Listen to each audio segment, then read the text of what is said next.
Salut les amis, on se retrouve pour une nouvelle vidéo, où on va parler de ce match Séville FC Barcelone, une victoire 4-1 des Barcelonais, et franchement une victoire acquise un petit peu bizarrement, un petit peu durement, parce que ce FC Barcelone a globalement dominé la rencontre. On voit 62% de possession, 1,93 XG, mais les Sévillans ont été capables, notamment durant la première période, de rentrer un peu dans cette équipe du Barça, et on le voit notamment à ce but à la 8e minute de jeu, on voit que Séville a été capable quelquefois de battre le piège du hors-jeu du FC Barcelone. Alors certes il y avait une pression très haute qui était installée par les Barcelonais, également une possession qui a été très dure à contrer pour les Sévillans, mais lorsque tu arrives à battre ce piège du hors-jeu, et bah ça fait très mal, et franchement ce but de Vargas est très intéressant puisque comme l'a expliqué notre ami Omar da Fonseca, lorsque tu as le piège du hors-jeu, tu te focuses sur les attaquants. Or, si c'est les milieux de terrain qui font les appels, bah évidemment ça change tout. Et si je me trompe pas, au début de l'action, je crois que c'est Saoul qui fait l'appel et qui donc fait le très bon appel pour Vargas et donc donne cette passe décisive parce que justement il est allé très haut et au final on se rend compte qu'il n'est pas du tout hors jeu et donc voilà c'est le but sur la passe décisive de Saoul qui est pour moi extrêmement bien joué de la part de Vargas, même s'il y a eu un autre but refusé pour hors-jeu, et oui, effectivement celui-là est bel et bien hors-jeu, même si le premier, bah, je vous avoue, même en revoyant les images, j'ai l'impression que Saoul est hors jeu, alors peut-être que je suis bizarre, mais j'ai pas bien vu où il était mis, mais après, voilà, si la VAR, les trucs ont montré qu'il était en jeu, très bien, mais effectivement, sur l'image, je sais pas, j'ai peut-être mal vu. C'est totalement possible. Les amis, avant de continuer ce débrief, je vous invite à vous abonner à la chaîne, super important pour moi. On essaie d'atteindre les 2000 abonnés le plus rapidement possible. Et donc pour revenir à ce débrief, bon, on voit quand même que les Barcelonais ont eu beaucoup la balle. Il s'est actualisé le truc, mais on était à 62, 60, n'empêche que ça reste beaucoup.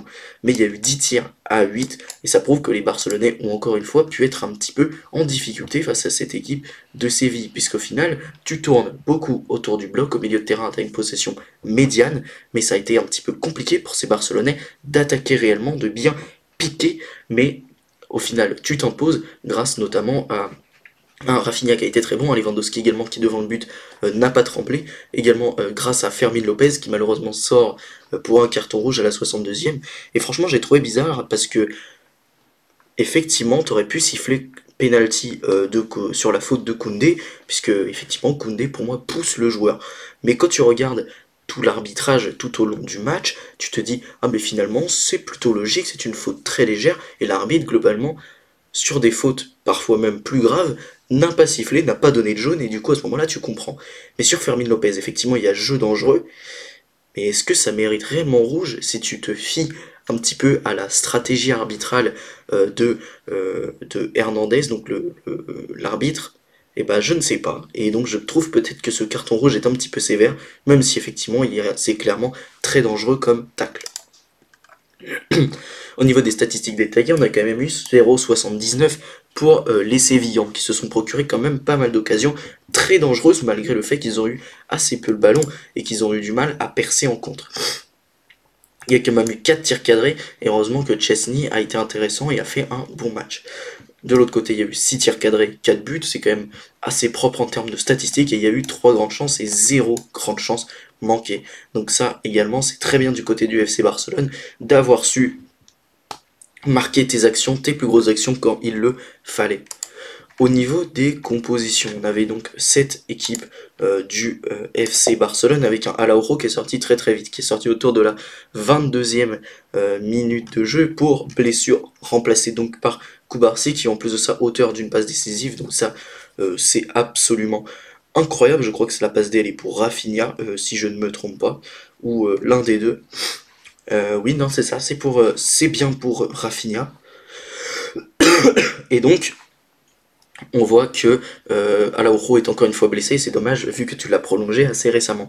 Pedri a été élu homme du match par la Liga, mais également par FotMob, ce qui est totalement logique. Il a réussi 86% de ses passes, mais il a quand même créé 5 occasions, ce qui est absolument énorme. 2 touches dans la surface adverse, 8 passes dans le dernier tir, 4 passes longues précises.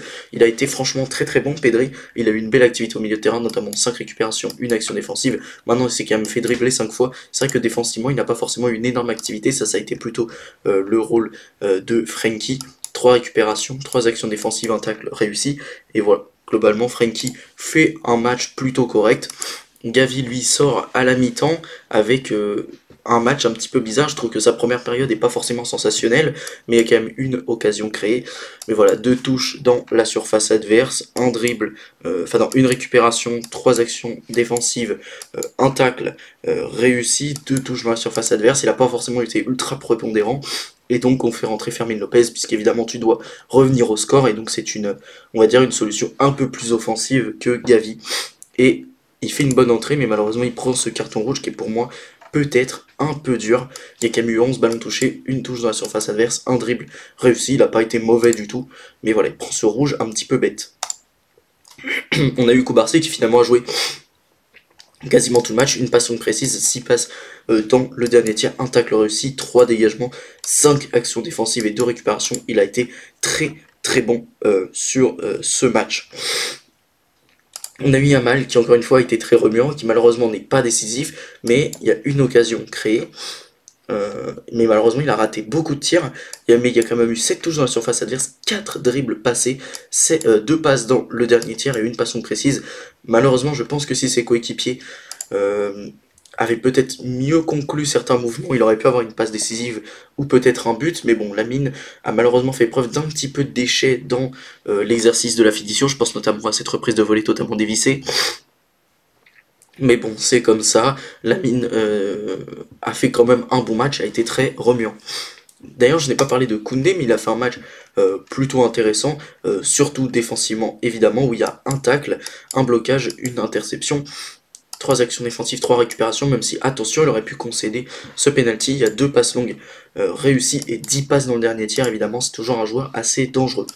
Baldé également a été plutôt intéressant, 2 dribbles réussis, 2 passes dans le dernier tiers, une touche dans la surface adverse, défensivement 4 récupérations, 2 actions défensives, 2 dégagements de la tête et 2 dégagements tout court. Il a été également plutôt intéressant défensivement. Et Martinez qui donne cette passe décisive pour Lewandowski, franchement cette combinaison sur corner elle est très intéressante et ça fait dans ce match 2 fois que le FC Barcelone marque sur coup de pied arrêté, quelque chose qu'on voyait pas tant que ça, et au final c'est très bien puisque on voit que cette équipe est capable de le faire, donc c'est vraiment bien, notamment sur des combinaisons, et également sur coup franc. Un petit peu plus tard on a le but d'Eric Garcia qui est franchement pas mal tiré. Ça a été dévié je crois une fois, mais voilà, il y a Eric Garcia quand même qui est là, tu marques sur coup franc, c'est pas mal. Une occasion créée, 5 passes longues précises, 23 passes dans le dernier tir. Il a été énorme, hein. Franchement, Inigo, il a fait un très gros match à la relance, mais il y a quand même 3 récupérations, 6 actions défensives, une interception, 4 dégagements, un blocage, et voilà. Globalement, il a gagné un duel sur le terrain. Maintenant, sur les aériens, il s'est fait un petit peu avoir. Il a quand même perdu 3 duels, mais sur le reste, défensivement, il a été quand même très bon. Chesney également a été bon sur ce match, même s'il n'a pas réussi à éviter dans les positifs, mais n'empêche qu'il a fait un bon match, il a fait 3 arrêts tout de même, donc voilà, bon match de Chesney. Et Rafinha également qui a fait très très mal sur son côté gauche tout au long du match, qui en plus de ça marque un but absolument sensationnel, 51 ballons touchés, 2 touches dans la surface adverse, 2 dribbles réussis, 5 passes dans le dernier tiers, 2 centres réussis. Il a eu beaucoup d'activités, notamment offensivement et même défensivement. Il a fait quelques courses qui ont été importantes pour ces Barcelonais. Il a été trouvé même dans l'axe et notamment c'est là où il marque son but. Donc voilà, gros match de Rafinha qui a été très bon. Lewandowski également qui a fait un bon match, qui marque son but en plus de ça, qui a touché 15 ballons, une touche dans la surface adverse, une passe dans le dernier tiers. Il y a eu un hors-jeu, mais voilà, c'est assez anecdotique puisqu'en plus de ça, il marque son but. Il a été assez peu trouvé finalement, mais il fait quand même un bon match. 2 récupérations, 2 actions défensives, une interception, un dégagement de la tête, un dégagement. En plus de ça, défensivement, il a eu une belle activité. Il a gagné 2 duels sur le terrain, donc c'est pas mal. Et pour ce qui est des remplaçants, évidemment, Eric Garcia fait une très belle entrée également. 17 ballons touchés, une touche dans la surface adverse, une passe longue précise, il marque son but, 6 actions défensives, une interception, un dégagement, un blocage, un tacle réussi, même si malheureusement il fait une belle faute qui entache un peu son entrée, mais globalement c'était bon.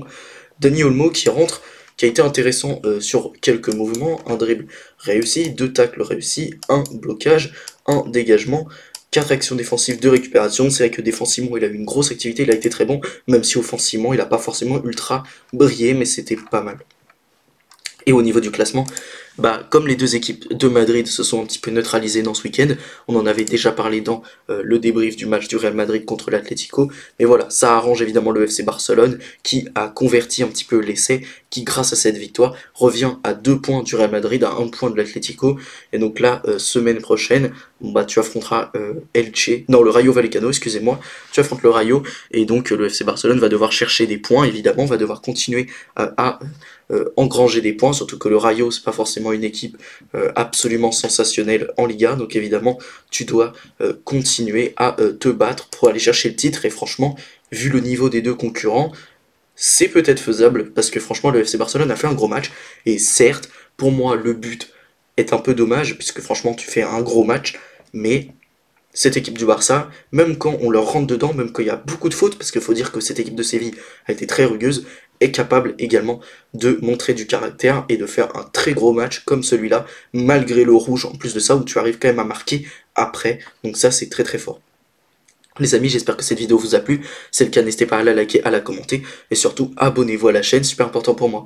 Sur ce, salut les amis, à la prochaine.